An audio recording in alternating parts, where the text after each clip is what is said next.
Okay, double integrals. I hope your take-home exam's going okay. Hope you haven't waited too long. I do think it's straightforward, but I think some of the computations are a little bit involved, some of the derivatives and second derivatives.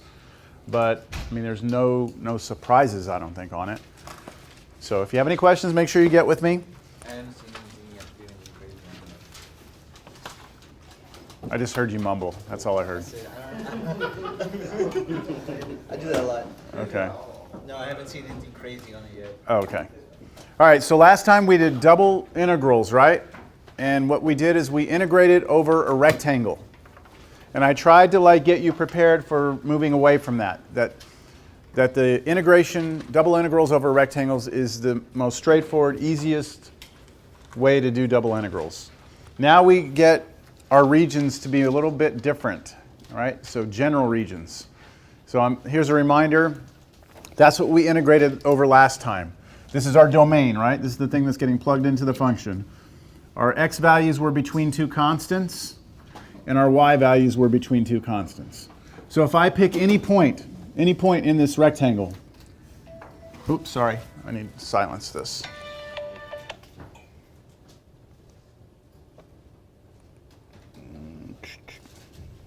Okay, if I pick any point in this rectangle, that point, the x and the y coordinates must both be between the a and b and the c and d, right? And then this was the picture that we ended class with last time, that if you have the rectangle on the ground and you have two surfaces, f and g, here f is above g, then the volume of that solid between them, you would do the double integral over the rectangle, and you would just subtract. You do f minus g. That's what we ended with. So now we're going to look at just two types of regions that are not rectangles. And we will call them type 1 and type 2. All right? So first, a type 1 region. A type 1 region is a region, it is D, which is the set of points. It's the set of x and y ordered pairs, such that your x is between two constants, a and b. That's just like the rectangle, right? But this is the and symbol. And your y value is now not stuck between two constants, but between two functions of x. Anytime we have a region that looks like this, it is called a type 1 region. So y is trapped between two functions of x is trapped between two constants. And here's what it looks like visually. So you have your, this is too big now. You have your x-axis, you have your y-axis. Here's the region D. Notice that if I pick any point in this yellow, the x-coordinate is between a and b. Do you agree with that? Yes.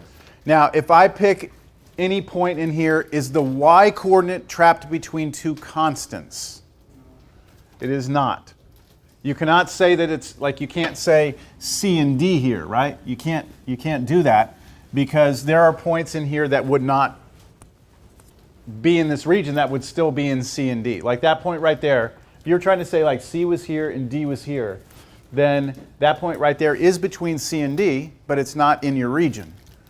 So the points and the y values are bounded between some function down here and some function down here.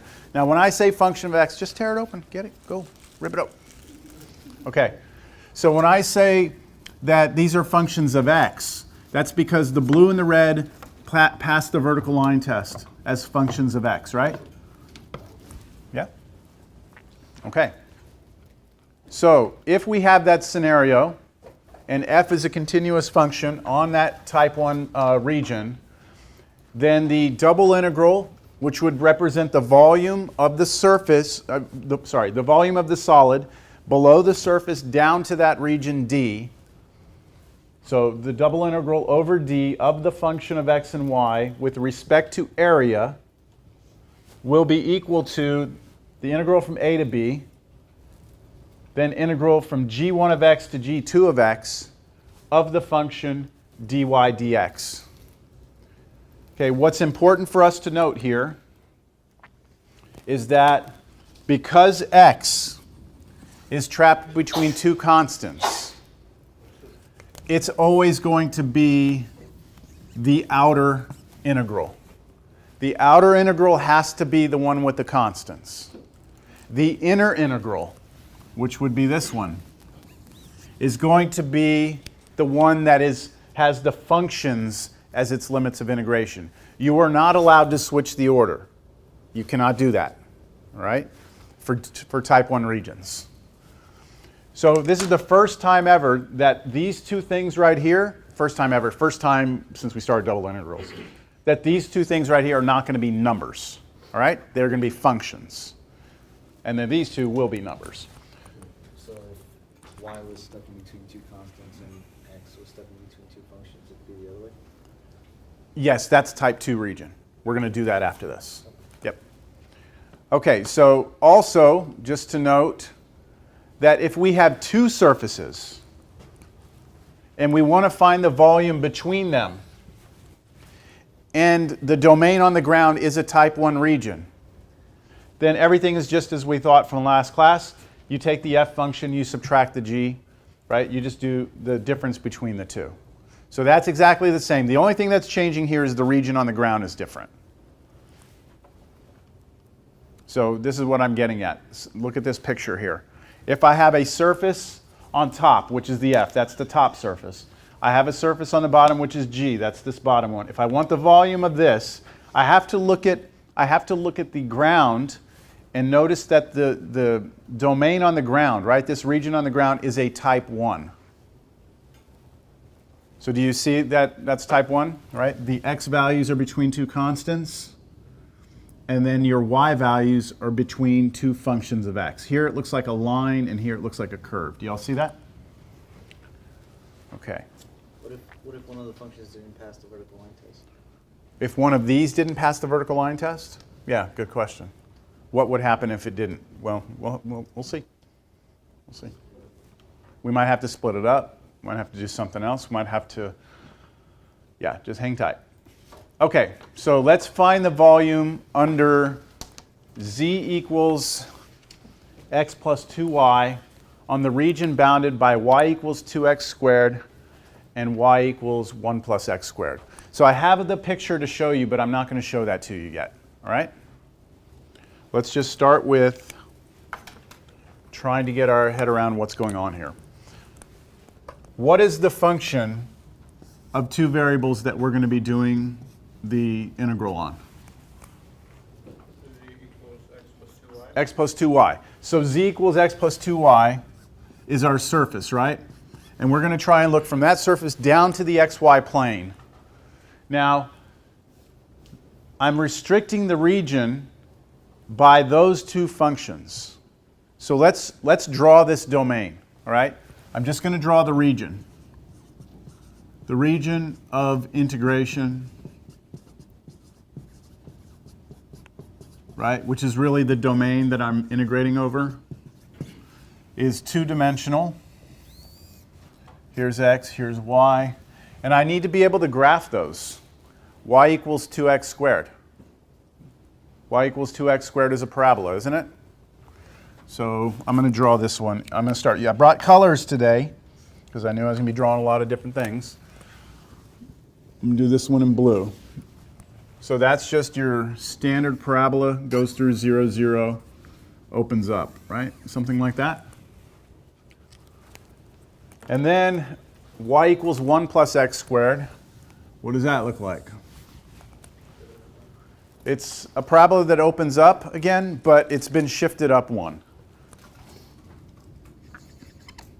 And which one of these parabolas is more narrow?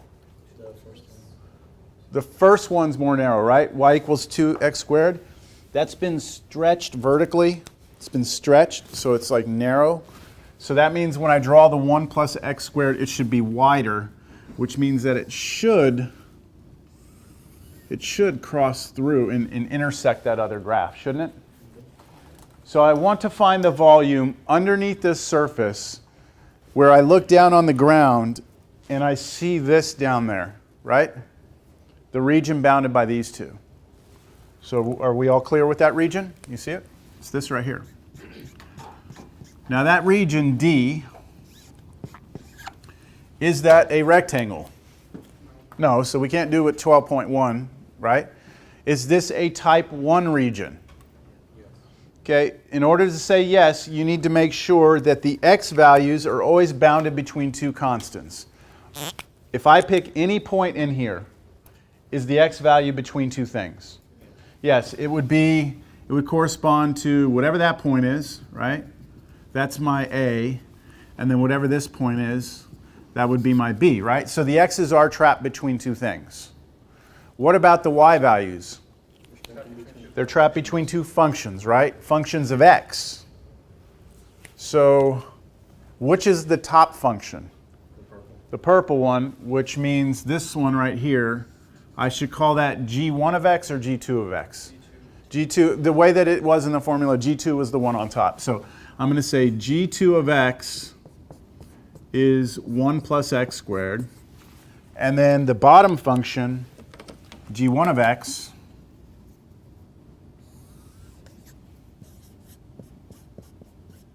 is 2x squared. So far, so good? All right. I do need to resolve something here before I move forward. What do I need to resolve? What's a and b, right? Like, what are these actual constants? And how will I actually figure that out? Yeah, I have to find the intersection of those two curves, which means I have to set them equal to each other. So I'll do that now. So I'm going to find the intersection.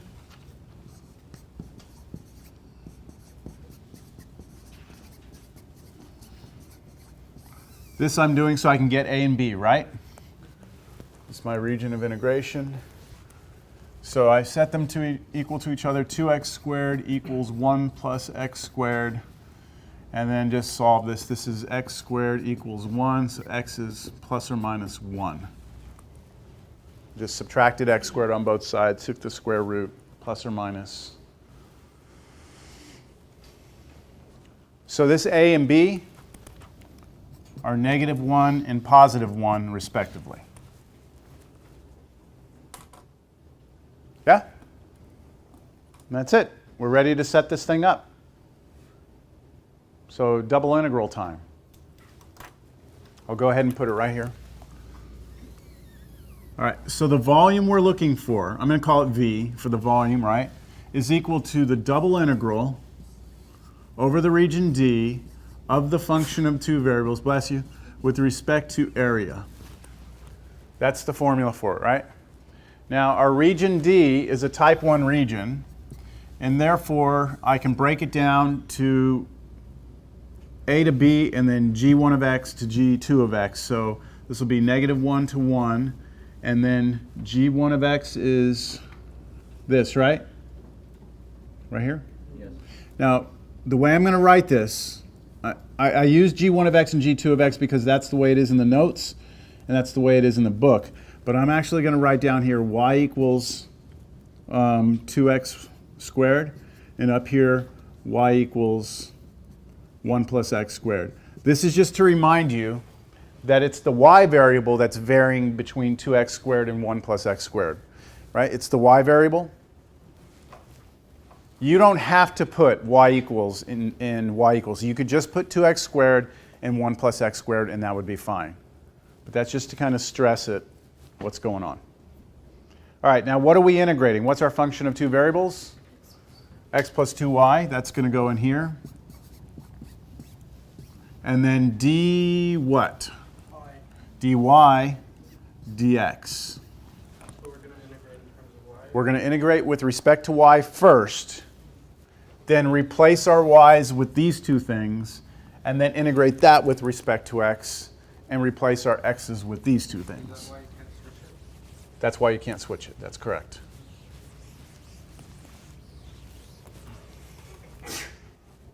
All right, bless you. Here we go. All right. I said last class that I like to work with it all at one time. So I'm going to actually do my inner integral and just leave my outer integral alone. So what is the antiderivative of x plus 2y with respect to y? X, xy, Y. xy, and then plus y squared.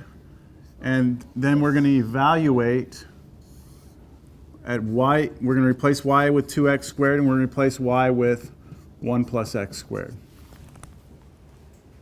See, again, this is to help you remember what's getting replaced. So we have to take this, plug it in for y, figure out what that is, then subtract this plugged in for y. I think I'll try that right here. Integral negative 1 to 1, bracket. Now, when we evaluate, I know in my Cal 2 class, this is the way I did it. I always said, okay, when you do a definite integral and you get to the point where you have to evaluate, it's really going to give you two things. It's the top one plugged in minus the bottom one plugged in. So let's plug in 1 plus x squared for y. It's going to look kind of ugly, isn't it? It's going to be x times 1 plus x squared plus 1 plus x squared squared. E. And now let's plug in 2x squared for y. So we'll get x times 2x squared plus 2x squared squared. Everyone okay with where all that's coming from? Let's just plug it in. Good.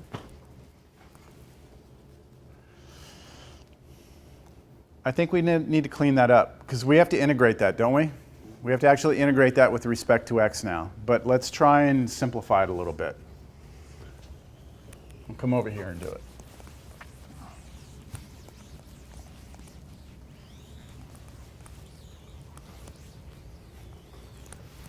All right, so here we got integral negative 1 to 1, bracket. Okay. I can distribute this through, right, and get x plus x cubed. And then if I square this, I have to do 1 plus x squared times 1 plus x squared. I will get 1 plus 2x squared plus x to the 4th. So I've got that taken care of. And then minus, now I have to distribute that negative through. This right here is 2x cubed. So the minus will make it minus 2x cubed. And then this right here, what's this? 4x to the 4th, and then I'm subtracting, so minus 4x to the 4th. All right, it's not so bad, all right? I can clean that up, collect like terms. It's just a polynomial. So negative 1 to 1, I'll put parentheses instead of brackets. Let's see, I'm going to go in descending order. Negative 4x to the 4th. How many cubes I got there? Just one of them? That was negative 3x. Oh, yes, I didn't see this one. Thank you. It's negative 3. Okay, I better keep better track of these. There we go. Those are gone. And then these two together. And then x squareds, two of them. And then x's, just one x and then 1. Okay. And that's just a very basic Cal 2 problem right there. That's just integrating a power polynomial. So you're just going to do power rule on each of those. And then you're going to plug in 1, and you're going to plug in negative 1, and then we'll be done. So that now becomes, I'm now taking the antiderivative. So what's the antiderivative of this? Negative 3/5 x to the 5th minus 1/4 x to the 4th plus 2/3 x to the 3rd plus 1/2 x squared plus x. And we're going to evaluate that 1 and negative 1, which should give us two answers. We're going to have to subtract again. Because it's symmetric, you just do from 0 to 2. Pardon me? Because it's symmetric. Great question. Great question. Let me answer it first. Let's finish it, and then I'll answer the question, and then I'll restate it. Okay, what happens when I plug in 1? When I plug in 1, all of these x to powers are just 1s, aren't they? So this is just going to be negative 3/5 minus a fourth plus 2/3 plus a half plus 1, right? That's what happens when I plug in 1. When I plug in negative 1, the ones with odd powers are going to become negative ones, aren't they? The ones with even powers are going to be positive ones. So what should this be here? So that'd be positive. It'll be positive 3/5 Negative one. minus a fourth minus 2/3 Plus 1/2. plus a half Minus 1. minus 1.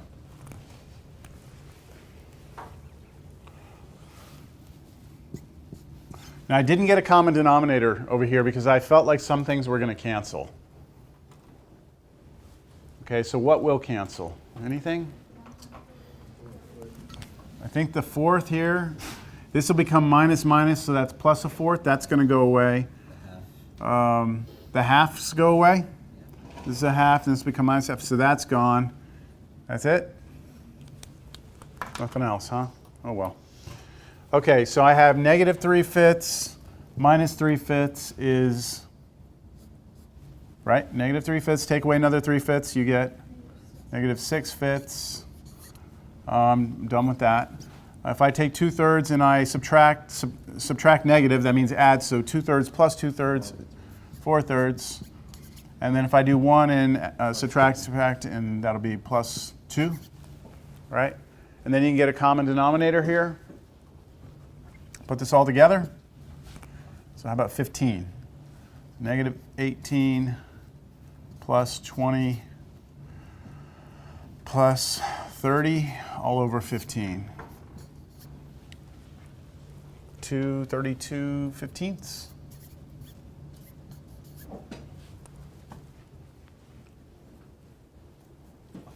I think that arithmetic is right. Questions? Pardon?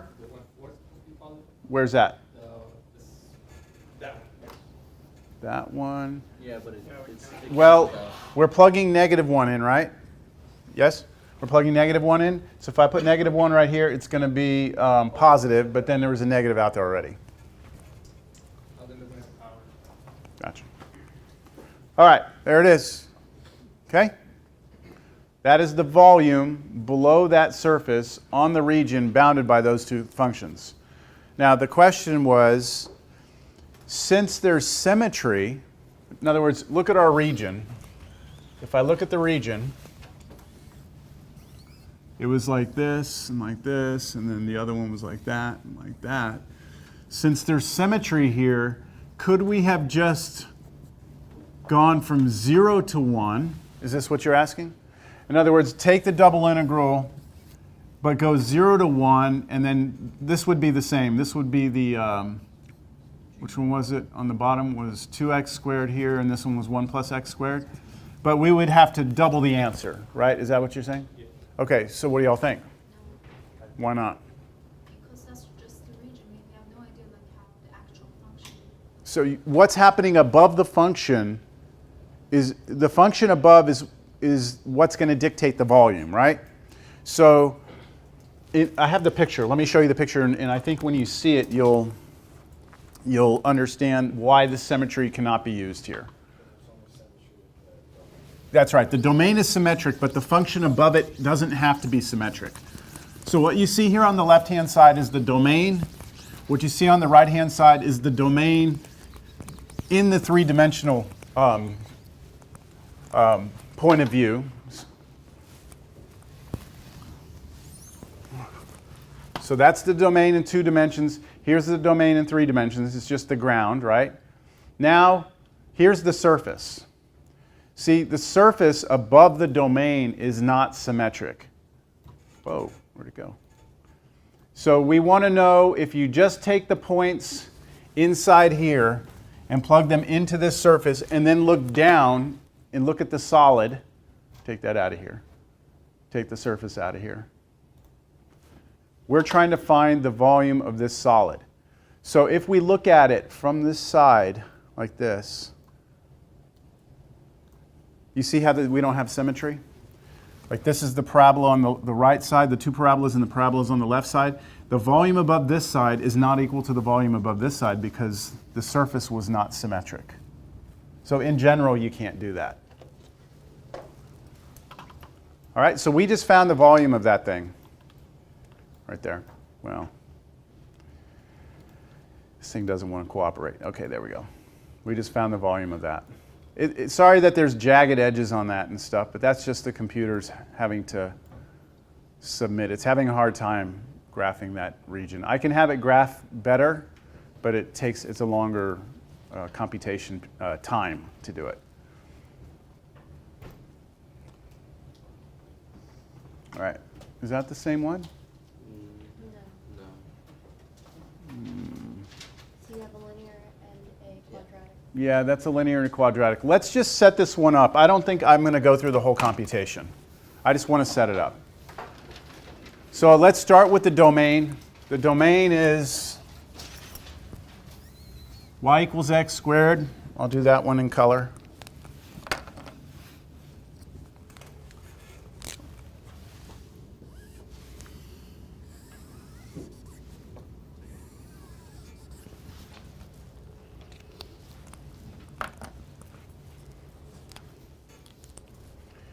And then y equals 2x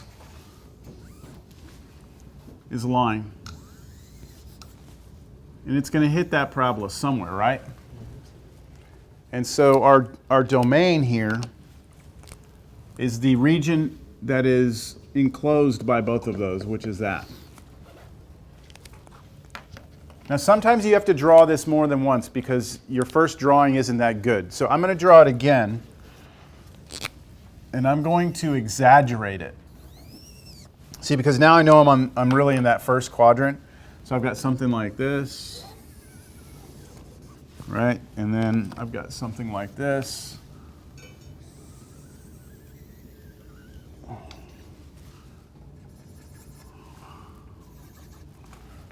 Is this a type 1 region? Yes. Yes, you have your x values are stuck between A and B. In this case, it's kind of easy to see where A is, right? 0, 0. I mean, yeah, 0, the x coordinate is 0. Here, I would have to set them equal to each other. It's 2. It's 2. I'd let you do that on your own. You set them equal to each other, you get 2 here. And now, one way to just double check that you're a type 1 region is just imagine, you know, these, if you're looking up and down, right? The whole time, no matter where you are, right? These are always bounded between these two functions. Your y values are always bounded, right? So we're good to go. Now, what's the top function here? What's the g2 of x? 2x. It's this one right here. It's the line.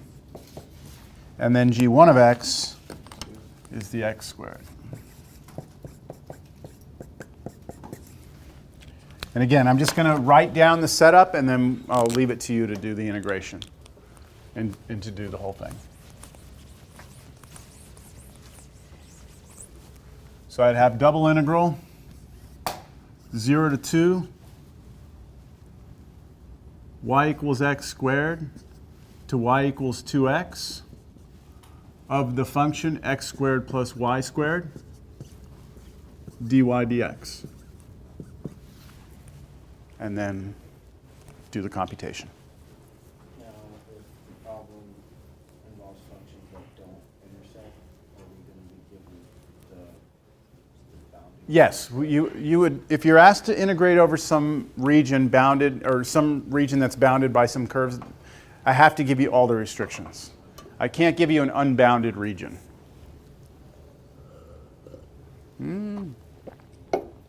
I totally take that back.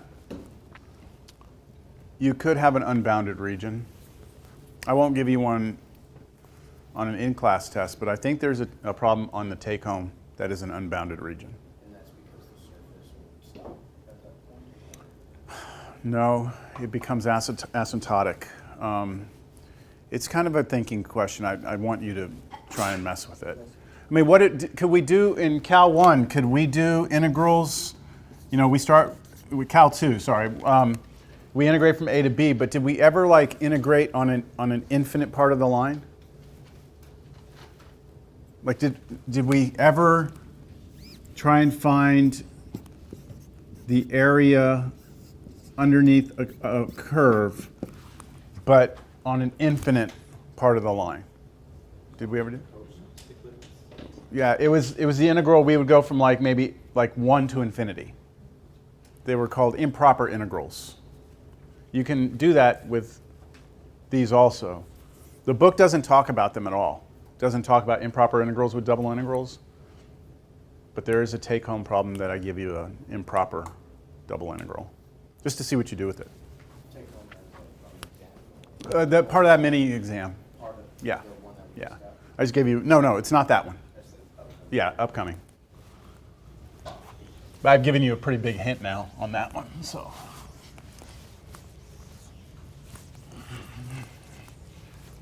All right. What's a type 2 region? Well, a type 2 region looks like this. It's all the points, all the ordered pairs x, y, such that your y value is stuck between two constants. And this time your x value is stuck between two functions of y. So it's the reverse of what we just did. And I think the picture is the best way to see this. I see a lot of y'all trying to write that down. It's like sideways. Remember, yeah, it's sideways. Remember, these notes are online, so. All right, this is the picture. Notice, this is not type 1, because you can't really fix your x values between, if you try and fix them between, like, let's say A and B here, then this point right here it's between A and B, but it's not in your region, right? So that's no good. So your x's are not fixed between two constants. Your y values are, right? Everything in this yellow is between C and D. But the x values are not between two constants. They're actually between two curves. And these curves, I'm calling them functions of y. Why can I call them functions of y and not functions of x? Because they don't pass the vertical line. Well, they don't pass the vertical line test, right? Horizontal. But they pass the horizontal. Now, this is something that we should just talk about briefly. Look at this right here. If I graph this right here, and I say, is this a function? Yeah, is that a function? Of x, yes. Of x it is, right? If someone just says, is this a function, and you say yes, that actually kind of shows that you're not thinking about functions the way you should be at this point. What am I trying to say? This is a function of x, but it is not a function of y. Most people think that to test for functions, just vertical line test, vertical line test. That is how you test whether or not something is a function of x. You do the vertical line test. But to see if something is a function of y, you do a horizontal line test. And if it passes the horizontal line test, then it is a function of y. Make sense? Okay. Most people associate the horizontal line test with determining whether or not a function has an inverse. So this is a function of x that passes the vertical line test. It's a function of x. It fails the horizontal line test, which means that function does not have an inverse. But if you just are given a curve and asked whether or not it's a function, your next question should be, you mean with respect to x or with respect to y? You have to clarify that with whoever's asking the question. So this would be a bad question because it needs more detail. All right? So this fails to be a function of x because it fails the vertical line test. The blue one fails the vertical line test and the red one fails the vertical line test. Both those curves are not functions of x. However, the red curve passes the horizontal line test and the blue one passes the horizontal line test. They both pass, so those are both functions of y. Yes. Yes, uh-huh. It's a function until it like wraps back on itself, right? Yes. The question was, these surfaces we're looking at that are sitting here in three-dimensional space up here, these are functions of x and y, because they pass. It's kind of a vertical line test where if you draw a line straight down, it's going to punch through the surface in one point. These are functions. Now, we have talked about surfaces that are not functions, spheres, ellipsoids, things like that. Those just have equations. X squared plus y squared plus z squared equals 9. That's a sphere, radius 3. That is not a surface. That's not a function.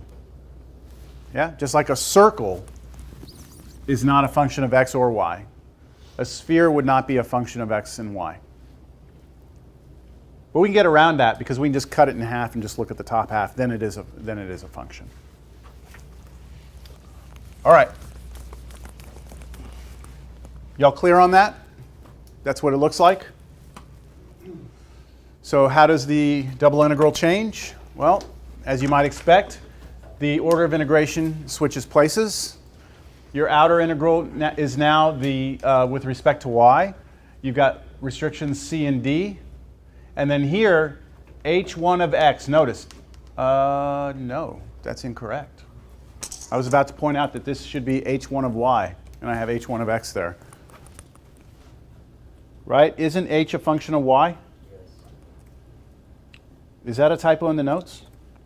If anyone has the notes? Yes. Yeah, it is. Okay. Add 10 points to our test. All right.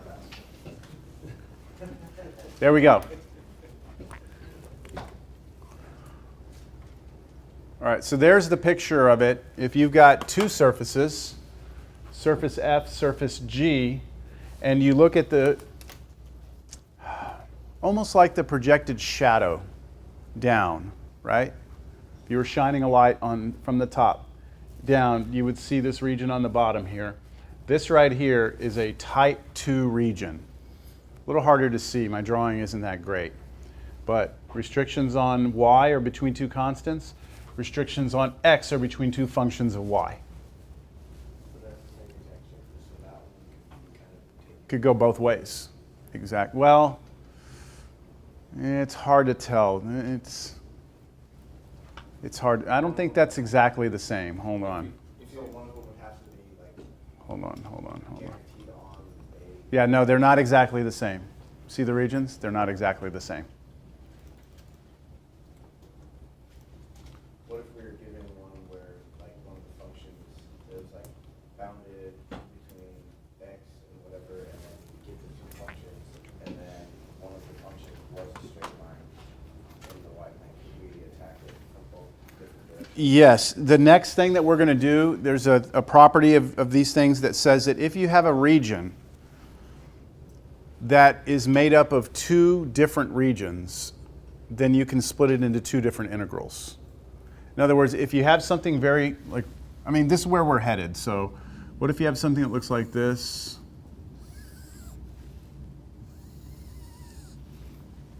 Like that? If that's your region, is that type 1 or type 2?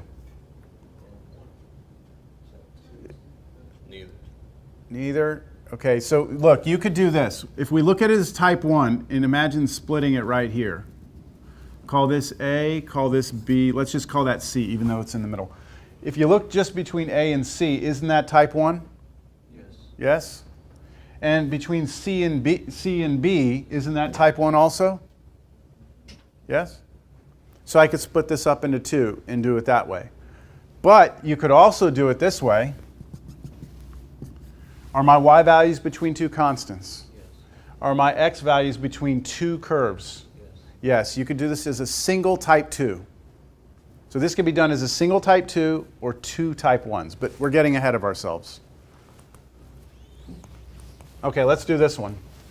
Find the double integral over basically the volume under the surface, x times y, on the region bounded by y equals x minus 1 and x squared equals 2x plus 6. Okay, let me try and draw these. I'm trying to draw the domain. What does y equals x minus 1 look like? Straight line? Yes. Slope 1? Oh, color.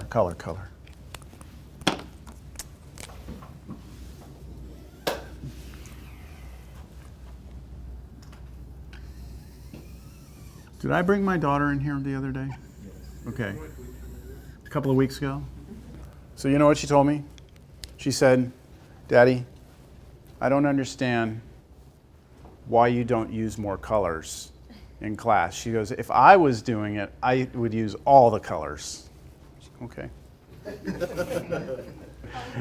She's 8. Yeah. Yeah, it is a good age. All right, so there's the blue one. How about the purple one here? Ooh, what is that?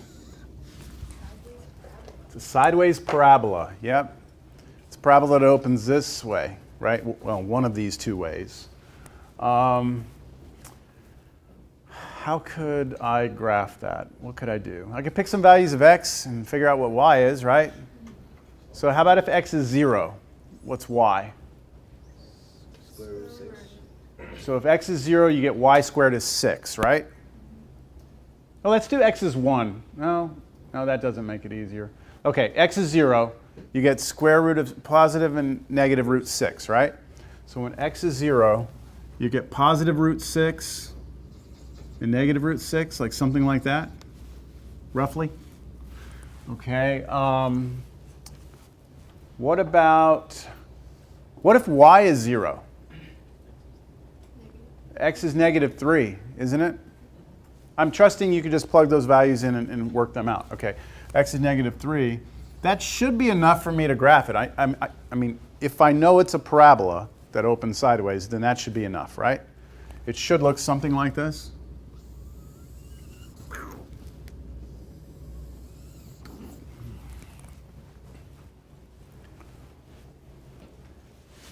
Now, do you see that this is not a type 1 region? Yes. You see that?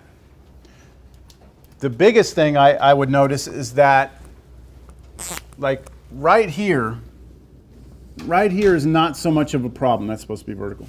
Because you do have a function on top and a function on bottom. But over here, the curve that's on top and the curve that's on bottom is the same curve. That's a bad thing. Also, well, yeah, that's probably the only issue, because I could say my x's, well, could you say your x's are between two constants? Yeah, you're going to have a problem with that too. So, type 2? Type 2, our y values are between two constants. So if I look at this region in here, all my y values are between here and here, right? Those two, C and D. And then all my x values are between two functions of y. They're between, so I'm turned sideways and I'm looking this way, and I'm saying, look, as I look this way, all my x values are always going to be stuck between the blue and the purple, blue and the purple, blue and the purple, the whole time. Now you have to actually come up with those functions. They have to be functions of y. So what does that mean? How do you rewrite this as a function of y? You solve for x. Solve for x. And this one is the blue one, right? The blue one is the one to the right. Blue one is the one to the right, so it's H2. H2 is, it's almost like the top and bottom. When you're sideways, it's the right and the left. So this will be H2 of what? H2 of y equals y plus 1. You're solving this for x. Don't solve for y, because then it would be a function of x. Solve for x, now it's a function of y. And then this one, the purple one, would be the one on the left, so that's H1 of y. And that means you take the parabola and solve it for x. So that means you're going to subtract 6 on both sides and divide by 2. So you should get 1/2 y squared minus 3. So I took that, y squared minus 6 equals 2x, divide by 2, 1/2 y squared minus 3 equals x. That one solved for x, that's too easy. I'm not going to even do that. I'm almost ready to set up the integral. What should I do, though? The x values together. I need to get my, X values. not x values, Y values. my y values. I need to find my c and my d. And my c and my d come by setting these two equations equal to each other. But that means they have to be solved for x. Maybe I'll write them both down. The two equations I had was x equals y plus 1. The other one was x equals 1/2 y squared minus 3. If I'm going to find the intersection, I have to set them equal to each other, right? So I have y plus 1 equals 1/2 y squared minus 3. And that's a quadratic, isn't it? And we could solve that. Now, if I were solving this, I'd probably multiply by 2 first just to clear the fractions. So I'd do like 2y plus 2 equals y squared minus 6. Just clear out all the fractions now. Move everything over to one side. I think I'll move everything to the right to keep my coefficient positive. Like that. And then that factors. It's y minus 4, y plus 2. So what are my two solutions? -2 and 4. Y is -2. Y is, did I say -4? I meant to say +4. Y is -2 and y is +4. So this is hitting here. This C right here is -2 and D is +4. Questions?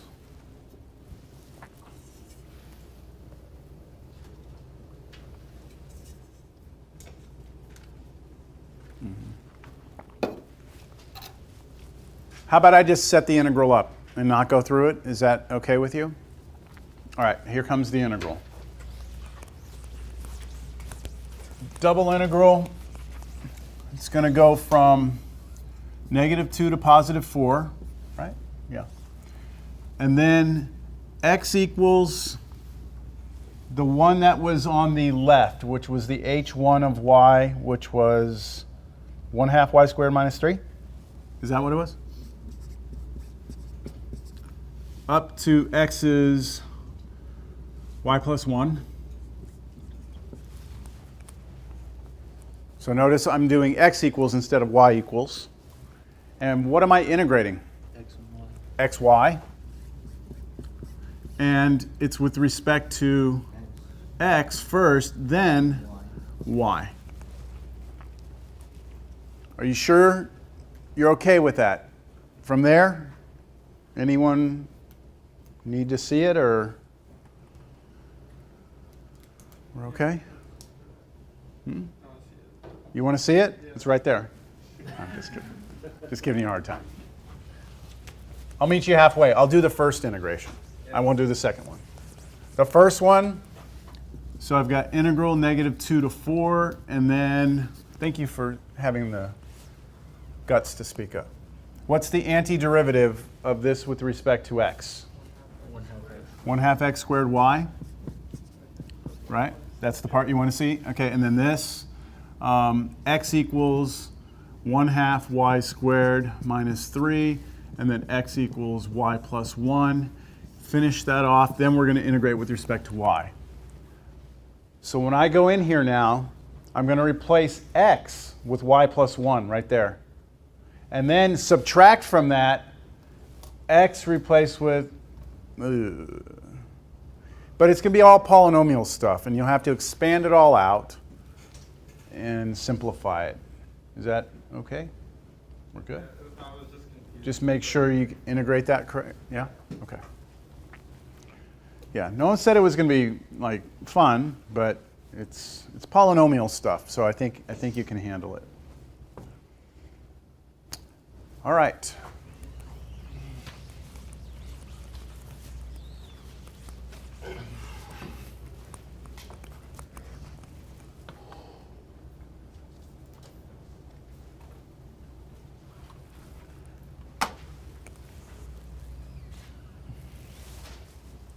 Find the volume of the tetrahedron bounded by x plus 2y plus z equals 2, x equals 2y, x equals 0, z equals 0.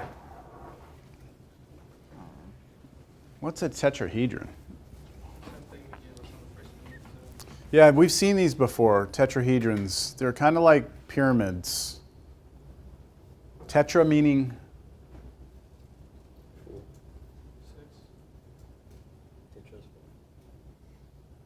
what do we got? 4. 4-sided, solid. This is a 4-sided, solid, like a pyramid. It's bounded by these things. What is that? That's a plane. You should recognize that equation as being the equation of a plane. What's that? What plane is that? It's the XY plane. That's the YZ plane. That's another plane. Okay, because all these equations are linear, right? They're linear in the variables x, y, and z. And when you have linear equations in the variables x, y, and z, in three-dimensional space, they're planes. I would agree that this right here is a line in two-dimensional space. But in three-dimensional space, it's a plane. So let's try and draw this. This is going to be kind of messy. Here's three-dimensional space. All right. And let's make this x, this y, and this z.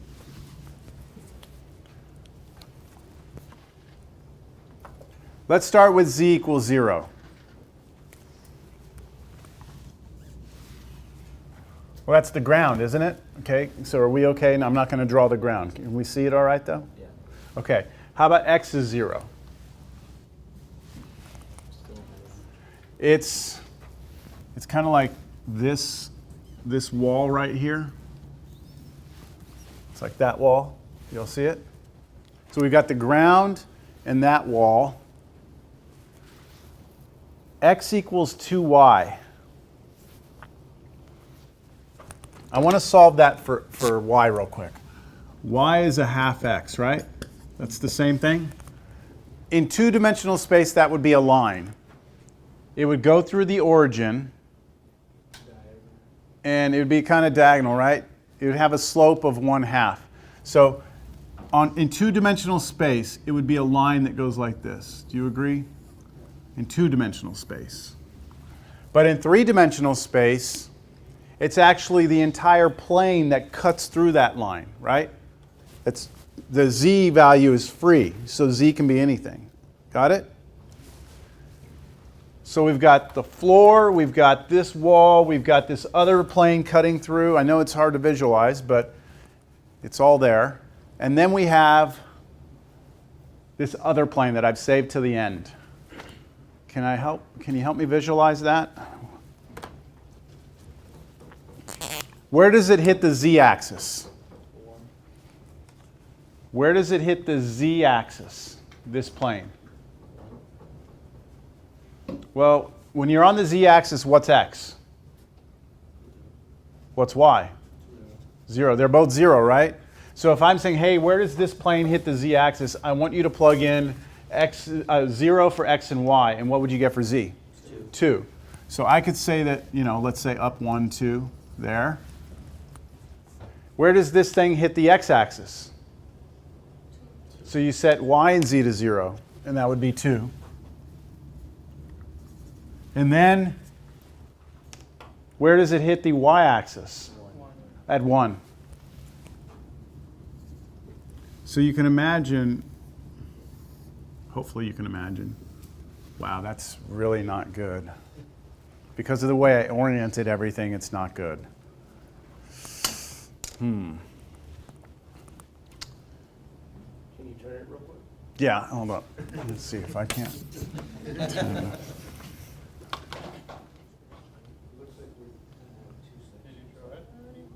Hmm? Did you like make it out of Yeah, I already have the animation for it. But I don't want to use it yet.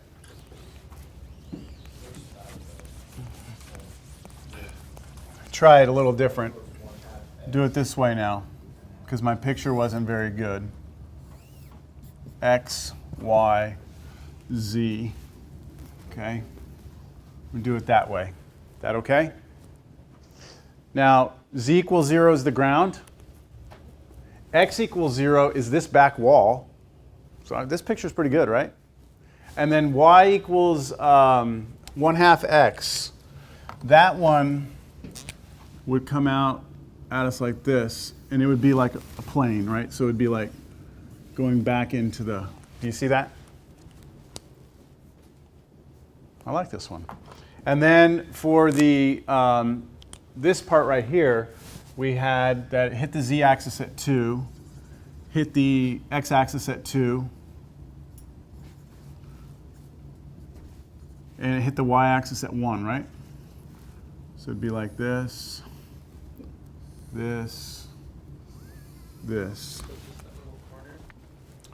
Yeah, so it's the where is the region, or sorry, the volume of the tetrahedron that's bounded by all those things. So where is that tetrahedron we're talking about? That little square that's right there? Where's the base of it? Where's the base of the tetrahedron? Where's the floor of it? On the XY plane. It's on the XY plane. It would be here, here, here, right? Yes? Why is it not this piece?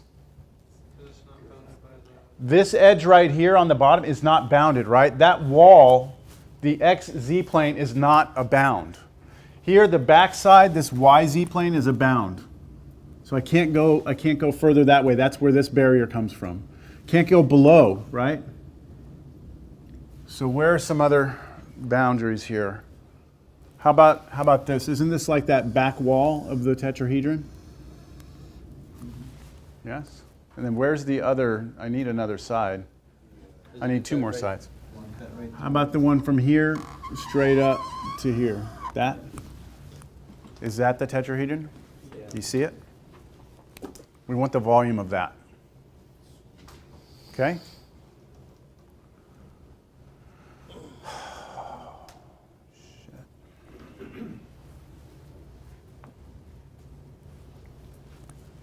Okay.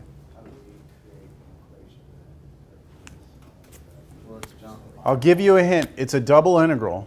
well, isn't it bounded between two? The equation of the tetrahedron would just combine all of that. Yeah, what you need to try and see here is if that solid right there can be looked at as the volume between two surfaces. So do you see like a surface on top and a surface on the bottom of that solid?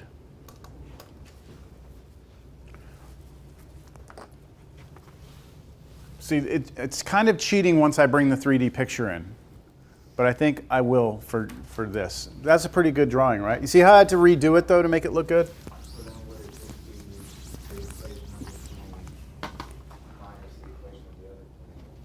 Let me see here. Would be the equation of the What the heck is all this I've got here? Okay, there it is. Let me spin it around. This is too big. Whoa. That's kind of how I had it drawn. One of these takes the plane away. Okay, there we go. That's kind of how I had it drawn, right? Now, if we look at this, when I bring the plane in, which is what was there, you can see that that plane is